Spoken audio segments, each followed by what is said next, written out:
Well, YouTubers, must be garden season. The Adirondack chairs are out under the maple tree. Let's go take a look. This year I've started putting in raised beds. This one here I've got 8 potatoes. All the way around the outside of those potatoes I planted onion seeds for green onions, and they're coming along pretty good.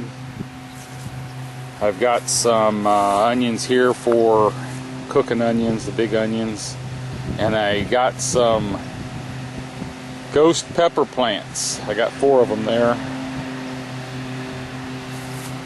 There was a row of radishes planted right down through here, this little gap, and I ate all those, and I planted another batch.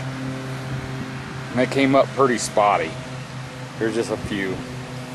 And my peas are growing up there, and I have quite a few pods there coming on all the way across there.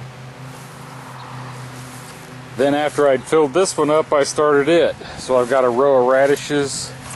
I got peas coming up this side. I planted a bunch of poblano peppers in amongst all this stuff. There's even some down here in those tomatoes. I don't know how well they'll do.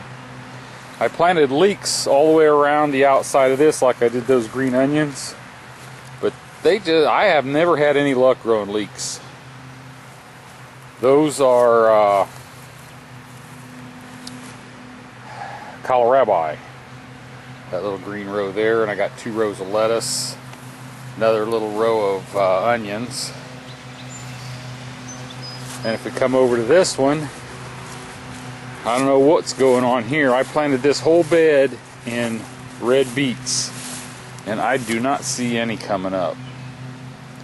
I planted cucumbers at that end to grow up this trellis, and cucumbers at this end, and the only thing that's came up is that little bit of cucumbers right there. So I'm going to have to go buy some more seed and replant in the gaps of both ends, because I'd like to fill this trellis up with cucumbers on both ends.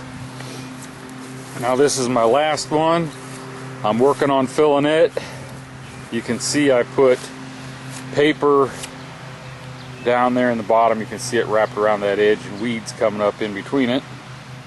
Then I filled it up with grass clippings, and then I fill it with rabbit manure till it's almost full, and then I will buy bags of compost and cow manure, and that's what this stuff is on top, so it looks a little nicer on top. That's all.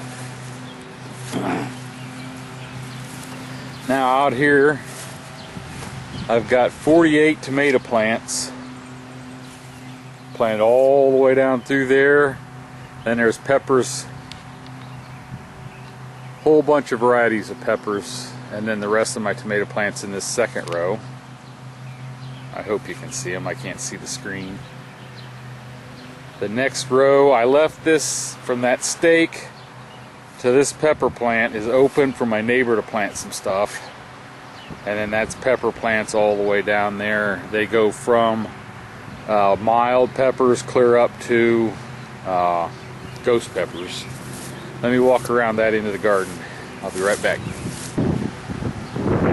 Last night, well, yesterday, about all day long, we got the best rain that we've had so far since I planted the garden. And I've got 4 hills of zucchini at the red stakes there. And then I've got 4 hills of yellow crookneck squash, 2 hills of cantaloupe, and then there's 2 hills of watermelon at that end. This is a row of beans coming up, and I've got a row of okra. I was surprised it came up as quick as it did. Now this white string here going down, that's going to be the edge of my electric fence, and I've got 6 rows of corn in here that I planted 2 weeks ago. And then you see a string running across the garden then that's 1/3 of this section. Then the next third I planted in corn last weekend, and I think I'm going to wait until next weekend to plant the last third down there. So that will be the entire garden. I'm going to put an electric fence up, got to drill post holes and drive stakes and run wire and keep the raccoons out because they got every bit of my corn last year. So that's my garden. This is June 5th. Thanks for watching.